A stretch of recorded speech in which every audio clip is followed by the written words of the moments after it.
So this movie takes place in 1996, and there is a scene between Adam Sandler and Jennifer Hudson at a golf course where Hudson has a really good swing with her golf club, and she admits that her uncle was once a professional player. Did I mention Carl Weathers makes a cameo in this piece of shit?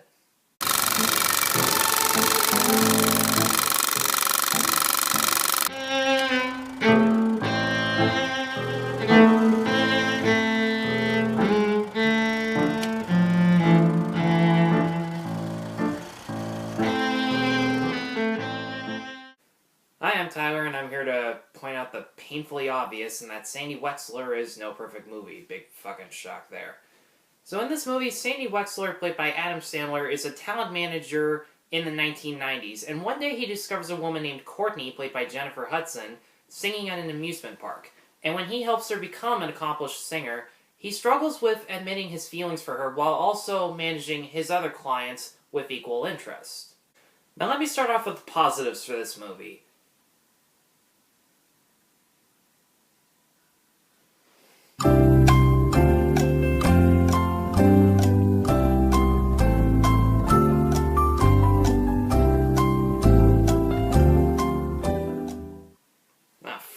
What I can say for sure is that some of these actors are trying their absolute best to time and deliver these jokes as funny as possible.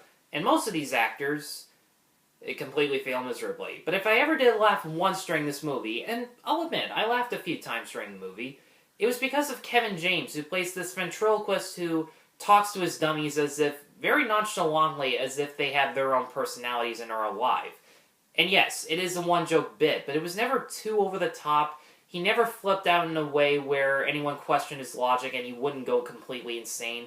And the way he talks to these dummies and his line delivery just felt so refreshing from him just falling on his ass or being called a fat ass. And Jennifer Hudson tries as hard as she can in her performance to bring this sense of sweet innocence to her character. And there were a couple times during the movie where her conversations with Sandy would have felt sweet and genuine, and she would have had good chemistry if Sandler wasn't the one playing Sandy. And that almost made me forget the fact that she always ignores every time someone acts strange, lies their ass off to her face repeatedly, and or makes important career and personal decisions for her without her having to do any of the work whatsoever. Because that is all she does. Because beyond that, this is every single fucking Happy Madison production we have ever seen. Even like the movies that Adam Sandler and his other buddies did before this. There's a complete checklist for how a movie not just acted by him, but even produced by him is made step by step. For starters, the title of the movie is usually just the main character's full name. These movies are lazy enough already. Those main characters live in a very low lifestyle because they're either too weak to stand up for themselves, or they're just dickheads who deserve it. But then something happens that causes them to fall in love with a hot lady who would never pork them even if they were the only man on earth. And that lady makes him become a stronger person, or they stay an asshole, they fight during the middle of the movie and break up, and during the last 20 minutes he turns not into an asshole, they make up, and then they get married and live happily ever after.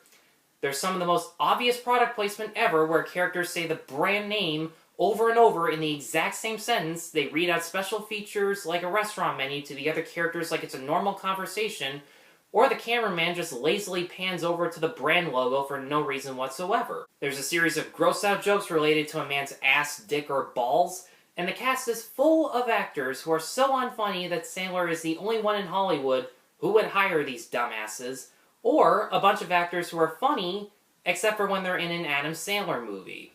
And in just the first 5 minutes of this movie, they do an effective job of showing us that Sandy Wexler is one of the worst, most annoying, unfunny characters Sandler has ever played in his entire career.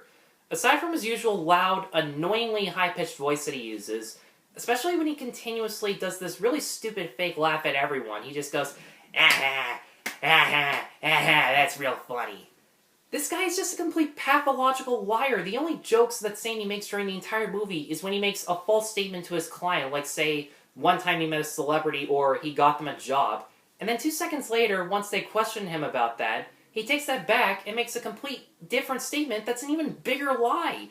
And then afterwards, he tells them the truth, which, of course, is always something shitty, and he does this in every single scene that he's in, and that's the only joke he tells, and it never lands.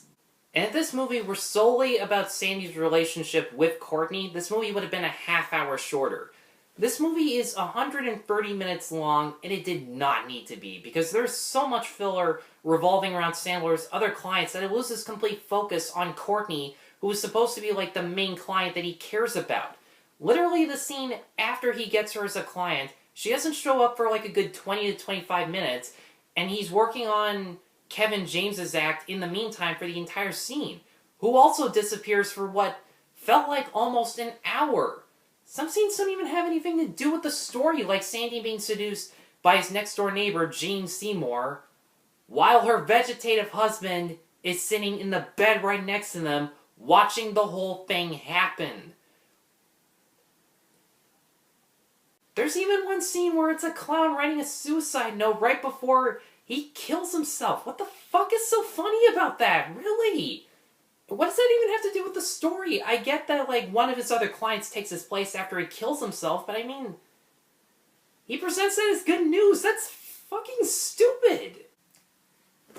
I could go on and on about Sandy Wexler, but I feel like I'm starting to lose my voice from screaming and doing a really bad Adam Sandler impression that I really don't want to keep going on and on about this. It just made me want to fall asleep 10 minutes into the movie. The story is dull and bland, the characters are stupid and obnoxious, and these tropes are getting old.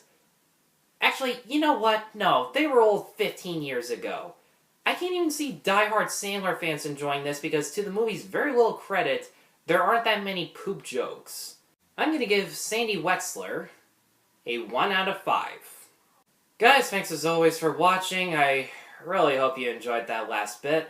Be sure to like, subscribe, check out my other reviews at NoPerfectMovie.com, and, don't watch Sandy Wexler on Netflix. Just don't.